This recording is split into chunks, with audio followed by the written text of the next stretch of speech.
Association AITC అనుబంధ సంస్థగా మేము అంగన్వాడీ సమస్యల మీద వినతి పత్రం ఇవ్వడానికి ప్రజా దర్బార్కి రావడం జరిగింది.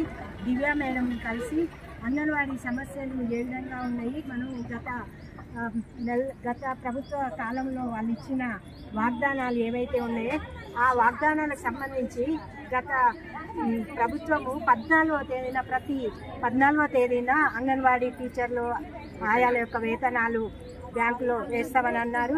ఈ నేపథ్యంలో ముఖ్యంగా ఈ 2 నెలల నుండి వేతనాలు రాక బడ్జెట్ కొన్ని జిల్లాలకు మాత్రమే బడ్జెట్ ఉందని చెప్పేసి వేతనాలు చెల్లించడం జరిగింది. ఆ విధంగా కాకుండా అందరికీ కూడా అంగన్వాడీ టీచర్లకు ఆయాలకి వేతనాలు సకాలంలో చెల్లించాలని, అంతేకాకుండా గత ప్రభుత్వం ఏదైతే హామీలు ఇచ్చిందో ఆ హామీలన్నీ కూడా ఇంప్లిమెంటేషన్ చేయాలని ఈరోజు మనము ప్రభుత్వ అధికారులకు వినతి పత్రం ఇవ్వడం జరిగింది.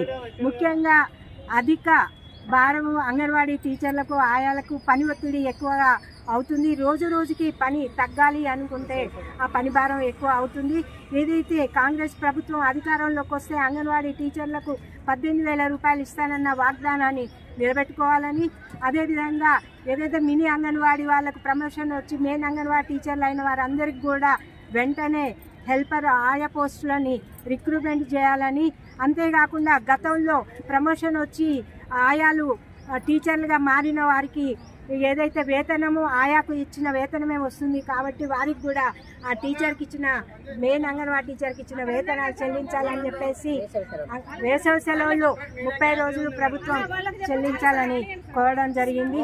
ఈ విధంగా మేడం ఏదైతే ఐసిడిఎస్కి బడ్జెట్ ఎక్కువ కేటాయించేసి అంగన్వాడీలకి బిఎల్ఓ డ్యూటీల నుండి మినహాయించాలని చెప్పేసి కూడా మనం డిమాండ్ చేయడం జరిగింది. అంతేకాకుండా సీనియారిటీని ప్రకారం ఏదైతే ఇంక్రిమెంటు అదేవిధంగా వేతనాలలో తేడా ఉండాలని చెప్పేసి కూడా ప్రభుత్వాన్ని డిమాండ్ చేసినాం. ఈ ప్రమోషన్స్ ప్రతి సంవత్సరం కూడా ప్రమోషన్స్ సౌకర్యం కల్పించాలి. అంతేకాకుండా గ్యాస్ సిలిండర్లు 2 డబుల్ సిలిండర్లు లేక అంగన్వాడీ కార్యకర్తలు ఇబ్బందుల పాలవుతారు. ఏదైతే యాప్ కూడా తగ్గిస్తామని చెప్పేసి 2 యాప్లను కూడా ఒక యాప్గా చేసి వాళ్ళ యొక్క పని భారాన్ని తగ్గించాలని చెప్పేసి అనేక ఇతర సమస్యల పైన కూడా మేము మెమోరాండం ఇవ్వడం జరిగింది.